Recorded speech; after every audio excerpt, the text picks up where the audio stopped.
कहाँ चल रहे हैं आज हम लोग? जा रहे हैं आज गोवा के डिफरेंट प्लेसेस जैसे अगोड़ा फोर्ट हो गया। और देखते हैं कहाँ कहाँ जाते हैं।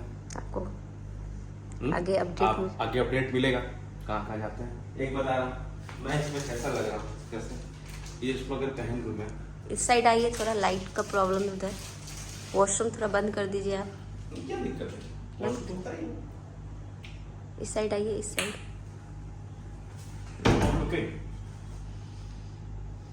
चलो लेट्स गो गो। अभी हम चूड़ी नहीं पहने, घर ही नहीं पहने। तो पहन लो, इतने सारे चूड़ी पहन लेना। पहन लो, आज चूड़ी पहन लो। अरे नया नया शादी हुआ है, दिखना चाहिए। 1 साल हो गया तो फिर 1 साल 1 दिन हो गया हमारे शादी का। ये shake hands, shake hands. Hello all, तो कैसे हैं आप लोग। अब हमने बीच पर तो काफ़ी समय स्पेंड कर लिया, अब थोड़ा गोवा को एक्सप्लोर किया जाए। तो गोवा को एक्सप्लोर करने के लिए सबसे पहले आज हम जा रहे हैं अग्वाडा फोर्ट। वैसे मैंने जब हम लोग वाटर एक्टिविटीज़ के लिए जा रहे थे तो आपको बोर्ड से दिखाया था अग्वाडा फोर्ट, वही अग्वाडा फोर्ट लेकर जा रहे हैं जहाँ पर दिल चाहता है कि दिल चाहता है मूवी की फिशिंग सीन शूट हुई थी ना, वही। तो यहाँ पर जाते हुए जो भी कुछ बाकी था देना फूड का बकाया पैसा, वो क्लियर करते हुए। बाकी भैया लोग काफ़ी अच्छे थे।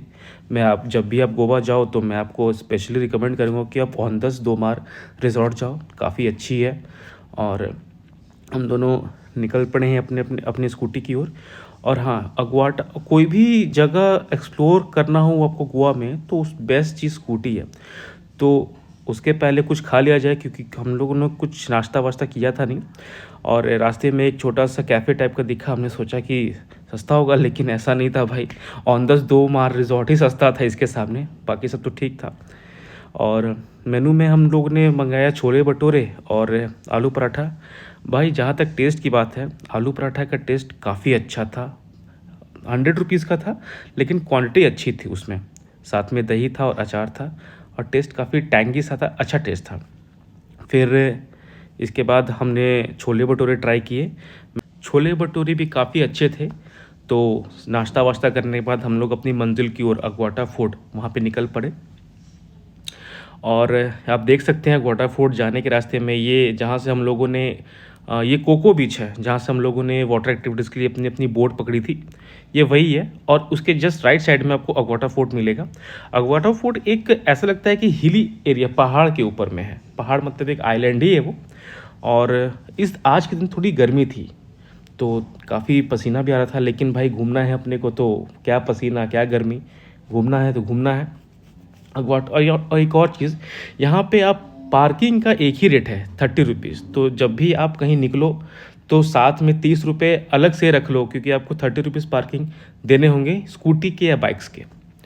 और यहाँ पे भी काफ़ी भीड़ थी। ऐसा लोग बोलते हैं कि गर्मी में गोवा नहीं जाने चाहिए, लेकिन ऐसा कुछ नहीं है दोस्तों। गर्मी में जाओ, ठंडी में जाओ, भीड़ आपको थ्रू आउट द सीज़न मिलेगी, थ्रू आउट द ईयर ही मिलेगी। यहाँ पे हमने अपना पार्किंग का किराया दे दिया 30 रुपये। और 30 रुपये में कोई टाइम लिमिटेशंस नहीं था, जितना आप देर रहो उतना देर रख सकते हो, घूम सकते हो।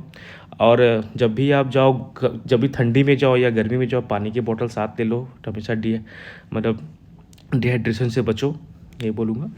और यहाँ पे अग्वाडा फोर्ट में आपको टिकट्स हैं 25 रुपये पर पर्सन टिकट्स हैं। अग्वाडा फोर्ट को पुर्तगालियों ने सन 1602 और 1612 के बीच में बनाया था। और इस किले को इसलिए बनाया गया था ताकि पुर्तगाली जो है वो डच और मराठाओं के आक्रमण से बच सके, इसलिए फोर्ट को बनाया गया था।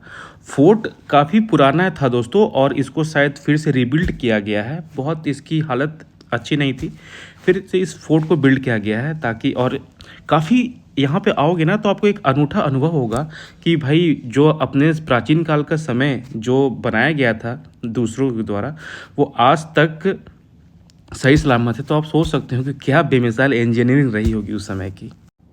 और यहाँ पर हमारे मिसेस ने 2 टिकट्स ले लिए जो कि हमें 25-25 रुपए के पड़े, 50 रुपए के। और अगवाटा फोर्ट की ओर जाते हुए यहाँ पे जो छतरी के नीचे भाई साहब बैठे हुए हैं, उन्होंने टिकट्स मांगा और उन्होंने ये भी बोला कि आप वीडियो शूट नहीं कर सकते हो। लेकिन भाई ये क्या बात हुई, आप फ़ोटो शूट कर सकते हो, वीडियो शूट नहीं कर सकते हो? मुझे ये रिलेशन समझ में नहीं आया। फिर मैंने बोला छोड़ो, चलो करते हैं, जो होगा देखा जाएगा। और काफ़ी सुंदर है ये फोर्ट। अगर देखा जाए दोस्तों, तो ये जो फोर्ट है ना, वो भारत के मालाबार तट पर मंडोवी नदी और जो अपना अरेबियन सी है ना, उसके संगम पर ये फोर्ट बना हुआ है। क्योंकि यहाँ पर मैं आप लोगों को एक और बात बताना चाहूँगा कि इसका नाम अगवाटा फोर्ट क्यों पड़ा। एक्चुअली दोस्तों, पोर्टुगीज़ में ना अगवा का मतलब होता है पानी, और यहाँ पर इस अगवाटा फोर्ट में एक जलाशय भी है, एक मीठे पानी का जलाशय भी है, जहाँ से पानी भी सप्लाई किया जाता है, इसलिए इसका नाम अगवाटा फोर्ट पड़ा। एक पोर्टुगीज़ लैंग्वेज में अगवाटा फोर्ट पड़ा दोस्तों। तो ये फोर्ट 2 तरीके से काम आया। एक तो ये डच और मराठाओं के आक्रमण से बचने के लिए काम आया, और दूसरा यहाँ से पानी भी सप्लाई हुआ करता है, जो कि पीने योग्य पानी था। लोग इस पानी को पीते थे। अंदर में जो एक रिजर्वायर बना हुआ है, उसकी कैपेसिटी 23,76,000 गैलन थी। और एक्चुअली ये जो फोर्ट है ना, 2 हिस्सों में बना हुआ है। जो निचला हिस्सा है वो जहाज़ों को सुरक्षित बंदरगाह तक लाने के काम में किया जाता था, और ऊपरी का हिस्सा जो वाटर को डिस्ट्रीब्यूट करने में किया जाता था, और लाइट हाउस का भी काम किया जाता था। यहाँ पे हमारी वाइफ अच्छे से अगवाटा फोर्ट का नज़ारा लेते हुए, और यही है लाइट हाउस दोस्तों। ये लाइट हाउस अपने नाम से समझ रहे होंगे कि ये किस लिए। ये एक्चुअली अगवाटा फोर्ट के पास एक अगवाटा जेल भी है, और इस लाइट हाउस के मदद से ही देखा जाता था कि कहीं अगवाटा जेल में जो कैदी है वो कहीं भाग रहे या नहीं भाग रहे। तो जनरली लाइट हाउस का काम इसलिए किया जाता था। इस किले के अपर पार्ट में दोस्तों एक गुप्त मार्ग भी था, रास्ता भी था, जो कि उस समय लोगों को वहाँ से सुरक्षित निकलने के काम में आता था जब आक्रमण हुआ करता था। तो काफ़ी साइंटिफिक तरीके से इस फोर्ट को बनाया गया है, और काफ़ी मजबूती देखने में लगता है कि बहुत मजबूत फोर्ट होगा ये दोस्तों। यहाँ पर हम अब आपको नीचे लेकर के चलते हैं, जहाँ पर ये एक्चुअली ऊपरी हिस्सा है दोस्तों, जहाँ पर ये CWR बोल रहा हूँ मैं टेक्निकल टर्म में, सॉरी, जहाँ पे एक रिजर्वायर बना गया है, मीठे पानी का, फ्रेश पानी का रिजर्वायर बनाया गया है। यही रास्ता है, इसी रास्ते से आप नीचे जाकर के रिजर्वायर देख सकते हो।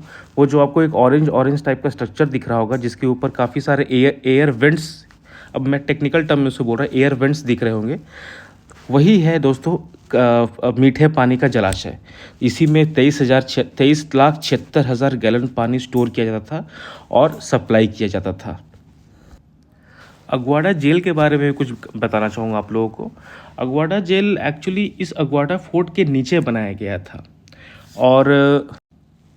और इस जेल को सन 1612 में बनाया गया था। और गोवा का ये सबसे बड़ा जेल है। अगवाड़ा जेल गोवा का सबसे बड़ा जेल है।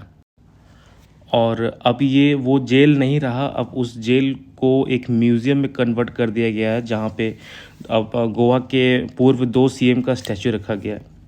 तो गाइज़, अब अगवाटा फोर्ट और अगवाटा जेल के बारे में तो मुझे खैर इतनी ही जानकारी थी। तो थोड़ा सा मैं आप लोगों को और अगवाटा फोर्ट का व्यू दिखा देता हूँ कि ये कैसा है। फोर्ट काफ़ी बड़ा फोर्ट है, और आपको घूमने में अच्छा लगेगा। हाँ, गर्मी में थोड़ा अच्छा लगेगा नहीं। मैं यही बोलूँगा कि आप ठंडे के विंटर सीजन में जाओ और अच्छे से सनबाथ भी ले सकते हो। काफ़ी अच्छा लगेगा घूमने में आपको। और वो जब मैं वाटर एक्टिविटीज़ के लिए जा रहा था, तो उस बोट मैन ने बोला था कि यहाँ पे दिल चाहता है फिल्म की फ़िशिंग सीन शूट हुई थी। हाँ, तो जब मैंने वो चीज़ यूट्यूब पर देखा तो वाकई में अगवाटा फोर्ट ही था, और मुझे नहीं पता था। मैंने दिल चाहता है मूवी देखी नहीं, लेकिन देखने के पता चला कि पूरी की पूरी मूवी शायद गोवा में बनी है, और वो लोग डिसाइड करते हैं कि साल में कम से कम 1 हफ्ते के लिए गोवा आना चाहिए। अच्छी मूवी है, मैंने देखी थी नहीं, काफ़ी सालों के बाद अब देखी तो अच्छी लगी। और ये अंदर में कुछ तस्वीरें दोस्तों, जैसे कैसे इन लोगों को रीबिल्ड किया गया है। पूरी खंडर हो चुकी थी इमारतें, और इसको रीबिल्ड किया गया, टूरिस्ट प्लेस बनाया गया। अगवाटा फोर्ट से निकलने के बाद दोस्तों बहुत प्यास लग रही थी, तो अगवाटा फोर्ट के बाहर आपको बहुत सारे वो क्या बोलते हैं उसको, गोला, बर्फ़ का गोला वाला दुकान मिलेगा, लाइम सोडा का दुकान मिलेगा, गन्ने का जूस का दुकान मिलेगा, हैट्स का, सनग्लासेस का, अच्छा अच्छा चीज़ मिलेगा। और यहाँ पे लेकिन थोड़ा सा महंगा भी था लेकिन काफ़ी रिफ़्रेशिंग था दोस्तों। तो आज के ज़माने में 50 रुपीज़ कुछ महंगा नहीं है, महंगा जैसा नहीं होता है। और काफ़ी क्वांटिटी में भी दे रहे थे ये लोग, बहुत ही रिफ़्रेशिंग था। हम लोगों ने काला खट्टा ऑर्डर किया, काला खट्टा बहुत ही अच्छा था, आप देख सकते हैं भैया ने दिल खोल करके दिया। फिर हमने भैया को रिक्वेस्ट किया कि भैया थोड़ा और डाल दीजिए, तो उन्होंने थोड़ा सा और ऑरेंज डाला, पूरा डाल दिया चलो। और फिर जब ग्लास को पकड़ते ही इतना मज़ा आया, अब मेरी वाइफ इसको टेस्ट करके बताएगी ये कैसा है। मुंह देखिए इनका, लिटरली इनको पसंद नहीं आया।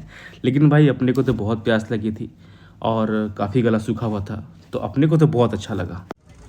फिर वो गोला खाने के बाद हमने ये लाइम सोडा मंगाया, ये अच्छा था, ये अच्छा लगा, सोडा था, बहुत मज़ा आया पीने में। जब आपको बहुत प्यास लगती है ना, तो ये सब चीज़ें बहुत अच्छी लगती है, मन को ताज़ा तरोताज़ा कर देती है।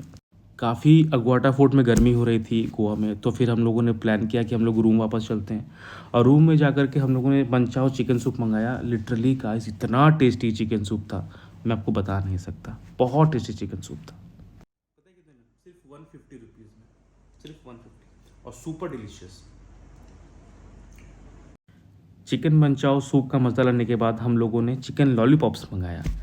और लॉलीपॉप खैर खाने के बाद उतना मज़ा नहीं आया जितना चिकन लॉलीपॉप खाने के जितना चिकन मंचाओ सूप खाने में मज़ा आया था। ये थोड़ा पता नहीं, आप कुछ भी ट्राई करोगे चिकन का आइटम ना, आपको जैसे लॉलीपॉप, चिकन चिली, तो आपको पता नहीं वहाँ गोवा में फ़िशी फ्लेवर मिलने लगता है हर चीज़ों में।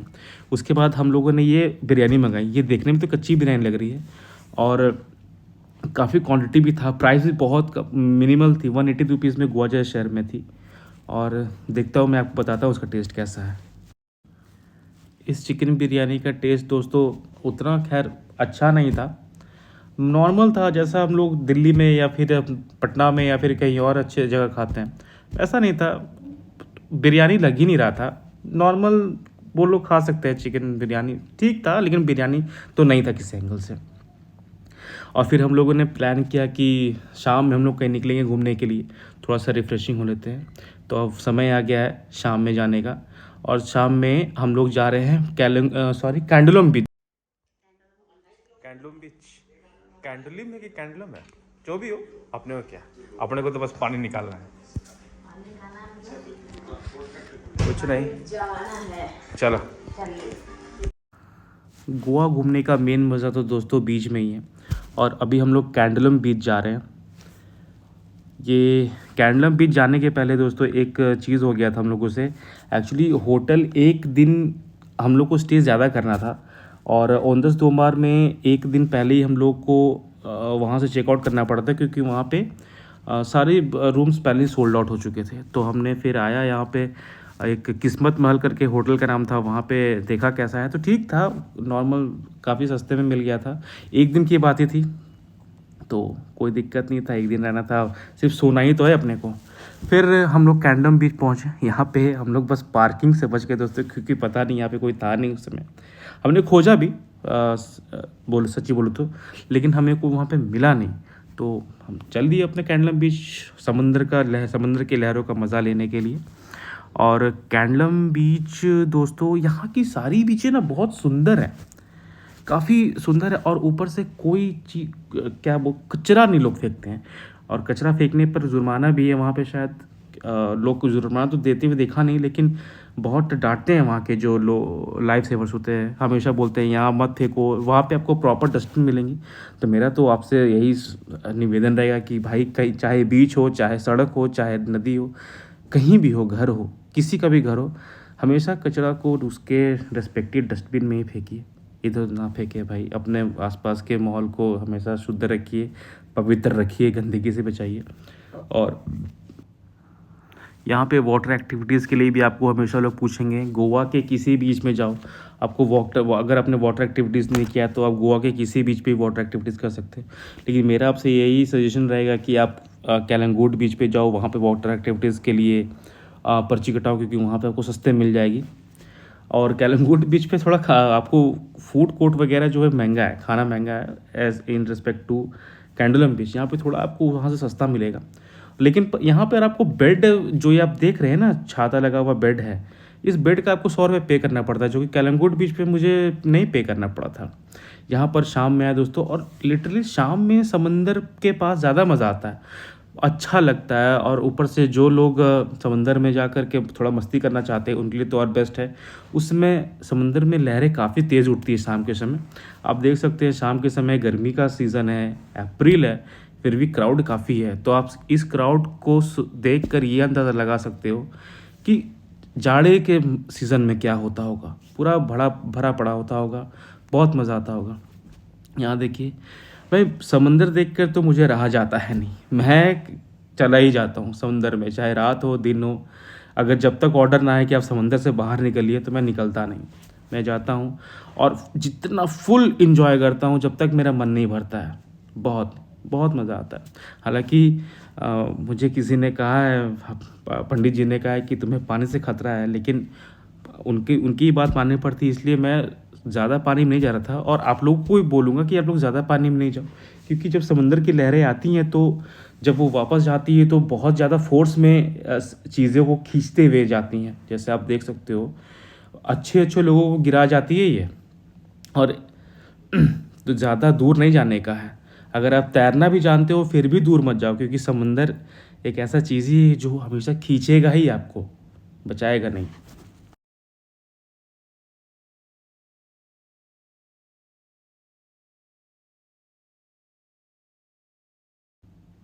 और यहाँ पे आपने सुना, मेरी वाइफ मुझे रिक्वेस्ट कर रही है कि यहाँ आओ ना, वहाँ क्यों जा रहे हो। सही रिक्वेस्ट है भाई, और केयर करती है, तो उसका भी बात सुना, मैं यहाँ पर आ गया। और आपको समंदर के किनारे भी मज़ा आएगा, जितना मज़ा उधर आता है थोड़ा दूर जाने पे, उतना मज़ा, उससे ज़्यादा मज़ा ही आपको यहाँ पर आएगा। किनारे में आप आराम से बैठ जाओ और लहरें आती हैं तो, और जब लहरें आने के बाद जाती हैं तो उसमें ज़्यादा मज़ा आता है। तो अब देखो गाइस, यही है बीच, कैंडोलम बीच, काफ़ी खूबसूरत, मज़ेदार, शानदार। शाम में नहाने का भी अपना अलग मज़ा है। एनी टाइम कभी भी नहाओ, सुबह नहाओ, दोपहर में नहाओ, शाम में नहाओ, मज़ा उतना ही आएगा।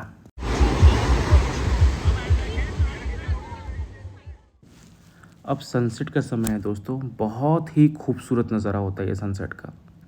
जब समंदर और सन एक साथ मिलते हैं ना, तो वो नज़ारा आपको देखना चाहिए।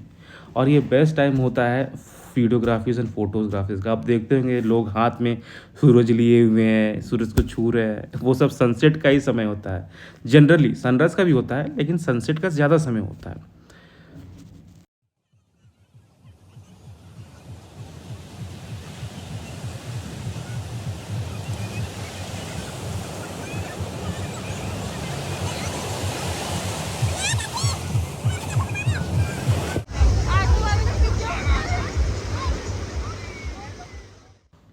ये देखिए गाइस, अब सनसेट हो रहा है, आप एक रे देख रहे होंगे सामने, आपको दिख रहा होगा ये दृश्य।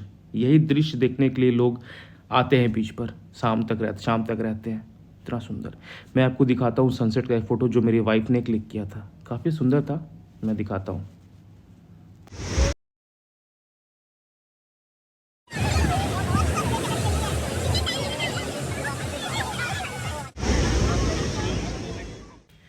अब सनसेट हो चुका है दोस्तों, अब हम भी समंदर से बाहर निकलते हैं। वहाँ पे जो भी जितने भी लाइफ सेवर्स थे उन्होंने हम सबको बाहर, समंदर से बाहर आने के लिए कहा, क्योंकि शाम में लहरें तेज़ हो जाती हैं और काफ़ी अंधेरा हो जाता है, तो अगर कुछ भी हादसा हो तो फिर वो अच्छा नहीं होगा। फिर इसके बाद हम लोग चले गए कुछ खाने के लिए। आप देख सकते हो वहाँ पे काफ़ी सारे फूड स्टॉल लगे हुए थे, तो हमने एक स्वीट अनियन बोल रहा हूँ मैं, सॉरी, स्वीट कॉर्न बोला आंटी को बनाने के लिए, जो जिसका मुझे 40 रुपीज़ लगा। और उसके बाद एक कोकोम सोडा करके कुछ था, मुझे याद नहीं आ रहा है, काफ़ी अच्छा था। देखिए मज़ा आता है दोस्तों, गर्मी में कुछ मिलता है तो। रूम आने के बाद भाई मैगी की बहुत याद आ रही थी, हमने मैगी मंगाया जो कि 80 रुपीज़ का पड़ा, और लिटरली ऑन द दोमार में हर खाना बहुत अच्छा था, हर खाना सस्ता और बहुत अच्छा था। फिर मैगी खाने के बाद दोस्तों हम लोग इतने थके थे कि कब सो गए हमें पता नहीं चला। तो दोस्तों थैंक्स फॉर वॉचिंग।